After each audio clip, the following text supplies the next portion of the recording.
Hello. During the Cold War, the Soviet Union was the headquarters of international communism. Communism was an ideological enemy of capitalism, individual liberty, and religion. The Soviets didn't just sit around bloviating about how great communism was. They funded and participated in wars of communist revolution around the globe. Today, Russia is not a communist country. Like most countries, they have a mixed capitalist economy. And while they do have an autocratic government, the Russian people have more freedom today than they ever had under the Soviets, and probably more freedom than they ever had under the czars. The Russian Orthodox Church is also thriving for the first time in over 100 years. And Russia is certainly not sponsoring communist revolutions anywhere in the world. So, what explains the obsession with Russia? Well, the neocon warmongers who control the foreign policy of both political parties believe that America must be the world's hegemon with absolute control over everything that happens in the world. And they think that Russia, which spans 11 time zones, is in their way. Now, during the 1990s, the neocon warmongers developed a strategy to surround Russia with NATO countries. And once surrounded, their plan was to destabilize Russia and break it up by ethnicity and geography. The NATO expansion to surround Russia started in 1999 and continues to this day. Now, in 2007, Russia warned that they would never allow Ukraine, which shares a long border with Russia, to become a member of NATO. At the time, Ukraine had a government that was committed to neutrality.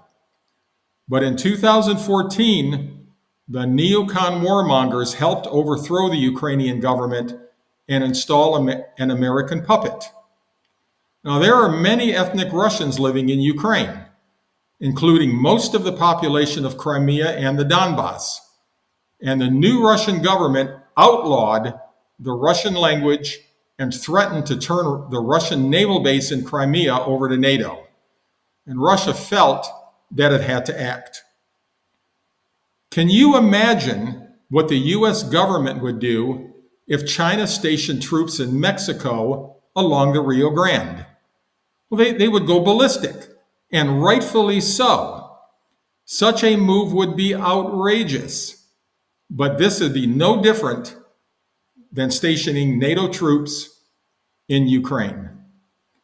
Now, over the last couple of decades, Russia has made many attempts to forge solid relationships with America and Europe. At one point, they even offered to join NATO or create another European-wide defense network to replace NATO. But they have been constantly rebuffed by the neocons. Now, the neocon warmongers are playing a dangerous game. Trying to destabilize a country with 6,000 nuclear weapons is sheer lunacy. And today, America is giving Ukraine advanced weaponry, and Ukrainians are using the weapons to strike targets inside of Russia. They are even targeting Russia's early nuclear warning systems, which should raise a huge red flag to everyone. And Joe Biden has not talked to the Russian president in over 2 years. The lack of communication could easily turn one misstep into a nuclear conflict. And the belligerence of the neocon warmongers has finally driven Russia into the arms of China. Russia should have been an ally of the United States after the Cold War ended, not our enemy. The Ukraine war should have never happened, and Russia should not have been driven into the arms of China. This is the fault of the neocon warmongers and the politicians in both parties who listen to them. We need to stop this madness by pulling the plug on the neocon warmongers for good.